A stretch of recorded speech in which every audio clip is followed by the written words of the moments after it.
Ora, bem-vindos a mais uma aula. Hoje vamos falar sobre cardio. Temos vindo a falar sobre a perda de massa gorda, não é? Fase de definição. E vemos que havia aqui uma ferramenta muito útil para que nós possamos implementar em situações de estagnação. Okay? São ferramentas, falámos como ferramentas de alteração do intake calórico, não é? Na redução das calorias e o aumento do nosso gasto energético. E esse aumento do gasto energético é conseguido justamente através do cardio e do NEAT, como já falámos. Dessa forma nós conseguimos aumentar o déficit, dessa forma continuar a ter progresso naquilo que é o nosso processo de definição. E em relação ao cardio, há alguma controvérsia a respeito do qual seria o melhor tipo de cardio, qual intensidade, quanto tempo. E o processo de pensamento, o processo é bem mais simples do que por vezes a malta quer fazer passar. Sabem que muito do conteúdo que se vê colocado nas redes sociais tem como função o criar impacto, o colocar sempre uma coisa melhor que a outra, que é para chamar a atenção das pessoas que vão consumir esse conteúdo. E às vezes acaba por haver muita desinformação, então muita cautela quando vemos publicações desse tipo. Nós temos, ou podemos distinguir aqui dois tipos de cardio. Um seria de baixa a moderada intensidade e outro com uma alta intensidade. E aqui poderíamos falar especificamente dos dois tipos de cardio que são usados neste tipo de atividade, ou com o intuito de perdermos massa gorda, que seria o HIIT, a alta intensidade intervalado, e baixa moderada intensidade a um nível estável. Desculpem. E quais são as vantagens de um, quais são as vantagens do outro, qual é que podemos implementar? Bom, em primeira instância, tentar perceber aqui a diferença entre estes dois a respeito da intensidade. Não é? Um cardio de baixa a moderada intensidade será um cardio em que vocês conseguem ter uma conversa com alguém que esteja ao vosso lado sem perder o fogo. Né? Então, nós estamos em um regime aeróbio, à presença de oxigênio. E nesse tipo de atividade, a fonte de energia predominante acabam por ser os ácidos gordos. Então, nós estamos a queimar gordura enquanto fazemos esse tipo de atividade. Vantagens. Não há grande perigo para quem tem lesões. Por exemplo, se eu tiver uma lesão no joelho, eu posso caminhar eventualmente sem grande impacto, ou posso fazer elíptica sem grande impacto para mim nessas articulações, por exemplo. A intensidade é mais baixa, portanto estamos ali a falar entre os 50% a 65% da nossa frequência cardíaca máxima.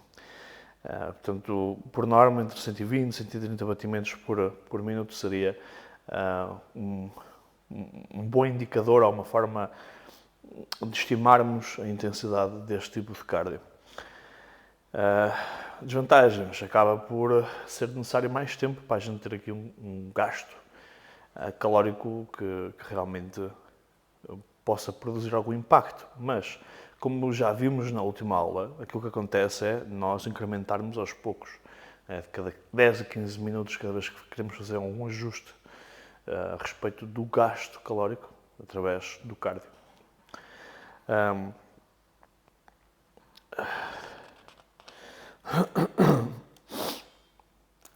Não, acho que não me esqueci de nada, sim. É necessário mais tempo para fazer, portanto, nem sempre há disponibilidade a 100% para a pessoa ter todo o cardio que necessita. Eu tenho indivíduos, mais atletas até, que estão neste momento com 2 horas de cardio. Não é? Tivemos que chegar a este ponto.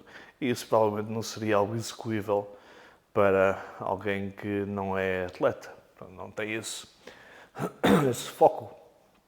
Não tem esse objetivo final de subir a um palco, então, por norma, as prioridades são outras, não é?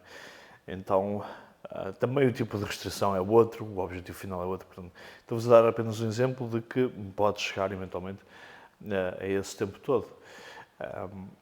Pois, havendo esse tempo todo, para algumas pessoas isso acaba por ser impossível, então aí é que começam a entrar outras alternativas. É um cardio que, em termos de fadiga gerada, é menor em relação com o tipo de cardio que vamos falar a seguir, que é o cardio de alta intensidade intervalada. O que é que isto pressupõe? Que haverá intervalos com maior intensidade, portanto, estamos ali a falar de uma intensidade ou num regime anaeróbio, lático. Portanto, a fonte dessa energia vai ser maioritariamente a glicose. E em que outra atividade é que a gente também utiliza a glicose? A musculação. Então, é aqui que a gente começa a juntar as peças do puzzle todo e realmente sessões de HIIT vão utilizar a mesma fonte de combustível que utilizamos num treino de musculação. E se estivermos numa altura de maior restrição, em que nós queremos usar os hidratos de carbono justamente para o rendimento de treino, pois poderá ser limitante se nós quisermos implementar este tipo de cardio. Não quer dizer que não seja possível, porque eventualmente eu já tive atletas, ou até mesmo pessoas que, mesmo com uma quantidade baixa de hidratos de carbono, mantêm um bom rendimento no treino e conseguem fazer o HIIT. Portanto, cada caso é um caso, mas de uma forma geral é um tipo de cardio que pode ser feito,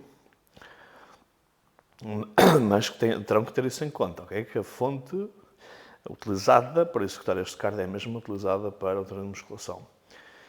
E quais são as vantagens? A duração é mais curtinha, portanto estamos a falar, se falarmos por exemplo de um Tabata de 4 minutos, que eu costumo usar bastante, estamos a falar de 20 segundos em esforço para 10 de recuperação. Sempre assim até fazer 4 minutos. Então é algo que qualquer pessoa consegue fazer no final de um treino, por exemplo, ou num período qualquer, porque são 4 minutos. É uma solução para quem não tem tempo de fazer o cardio que falámos anteriormente. Então, há um gasto calórico associado maior por menos tempo. Okay? E aqui podemos falar também do oxigênio que é consumido a seguir a este exercício. Portanto, após a paragem deste exercício, continuamos a consumir calorias ou a gastar calorias devido a essa particularidade dos esforços de alta intensidade, que é, como há um débito de oxigênio, não é usado durante esse período, depois acaba por ser usado nos períodos seguintes. Portanto, é uma forma leiga de descrever, mas para não entrar ao pormenor, seria uma forma vocês entenderem, que é, há um gasto calórico depois associado, mesmo depois de pararem o exercício. Coisa que não acontece no cardio de baixa a moderada intensidade. Não será indicado para quem tem lesões, porque pelo nível de intensidade a que está associado, pois é mais suscetível a provocar lesões, ou piorar, ou a se sentir em desconforto de alguma forma. E a fadiga gerada, como já vos disse, é maior. Portanto, nós temos aqui duas ferramentas, não temos que necessariamente tomar partidos por uma e por outra. Temos isto à disposição, então vamos usá-lo. Okay? Quando for necessário, usamos o HIIT. Quando não tivermos, neste caso o atleta ou a pessoa que estamos a acompanhar não tiver muito tempo, será uma medida que a gente pode implementar. Não é? Se pelo contrário pode ter tempo para fazer o cardio, pois muito bem, façamos isso. Sempre que possamos, de alguma forma, maximizar o rendimento no treino, é isso que vamos fazer. E nada vos impede de ter as duas modalidades. Já me aconteceu eu ter 30, 45 minutos de cardio em jejum, por exemplo, porque era a altura que a pessoa podia fazer, e depois ter, a seguir ao treino, uma sessão de Tabata. Já aconteceu. E alturas em que se faz isto. Pronto, o cardio em jejum é muito utilizado no nosso meio e começou a ganhar sempre uma fama e o interesse por parte das pessoas, pensando que haveria mais resultados. E, na teoria, os estudos demonstram que não há vantagem em fazê-lo em jejum ou fazê-lo noutro período de tempo. Portanto, que as calorias gastas ou o percentual de gordura que se baixou, reduziu num certo período de tempo, acabava por ser igual, fazendo em jejum ou fazendo noutra altura do dia. Agora, eu já fui atleta e considero-me ainda atleta, e sempre que fiz o meu cardio em jejum, eu senti que haveria um efeito mais eficaz. Estamos a falar de sensações, estamos a falar do que eu fiz sempre durante toda a minha vida como atleta e que acaba por ser aquilo que se prescreve também para todos os atletas e, na verdade, para qualquer pessoa que tenha essa possibilidade de o fazer. Portanto, acorda de manhã, cardio em jejum, bebe água, vai fazer o cardio de baixa intensidade. E o que é que acontece aqui que pode realmente ser um fator determinante para haver mais resultados? É a suplementação, os ergogénicos que são usados normalmente por atletas que mobilizam ou maximizam a mobilização de ácidos gordos para a utilização de energia para esse esforço. Não é? Falamos aqui, e já me estou a adiantar, da próxima aula do clenbuterol, não é? Da ioimbina, da cafeína. Portanto, estamos a falar de suplementos que estimulam a adrenalina, o cortisol, a produção de GH, ou o próprio GH, que me esqueci de referir. Tudo isso faz com que haja uma ação de lipólise, onde há ali a libertação do ácido gordo da molécula de glicerol, não é? E esses ácidos gordos são utilizados depois para sustentar estes esforços aeróbios de baixa intensidade. Então, a vantagem que o atleta tem a usar esses ergogénicos e fazer o cardio em jejum acaba por ser essa. Daí ser algo que se escuta muito e que se vê muito fazer. Agora, ainda que não haja suplementos, uma questão de conveniência, de começar o dia de uma forma saudável, começar o dia de uma forma em que nós podemos até estar a fazer o cardio e a ouvir um audiobook, ou ouvir alguma coisa que seja motivacional. Portanto, é uma oportunidade que nós temos de acordar e sair da cama do tipo, eu tenho objetivos bem claros, esta é a minha prioridade, é a minha primeira ação do dia. Portanto, começamos já no comando, se é que me faço entender. E para mim faz todo o sentido que a gente possa aproveitar essa hora realmente para alimentar a cabeça e fazer alguma atividade física que se vai refletir depois nos nossos resultados e nos nossos objetivos.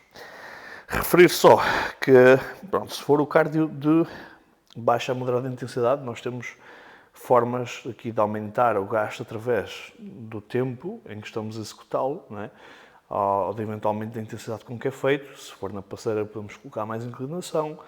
Se for na bicicleta, podemos fazer subidas ou podemos aumentar a velocidade das rotações, portanto, até chegar a um determinado ponto em que deixa de ser aeróbio, também já não tem interesse. Quando falamos do cardio de alta intensidade intervalado, nós podemos aumentar os períodos em que colocamos mais intensidade. Quando vos falei do Tabata, 20 segundos de intensidade, 10 segundos a recuperar, até fazer 4 minutos. Podemos fazer 6 minutos, já é uma progressão. Podemos aumentar o período em que estamos nessa intensidade. Portanto, em vez de ser 20 segundos, podemos aumentar para 30 segundos intensos, 10 a recuperar. Não é? Portanto, a frequência dos períodos de intensidade e o tempo em que o estamos a executar e o tempo total do cardio em si. Pronto, acho que não fiz confusão. Tempo de diminuir ou diminuir o tempo de recuperação. Pronto, também seria... Imaginem que vocês começam com um protocolo em que têm 30 segundos de intensidade para 20 de recuperação.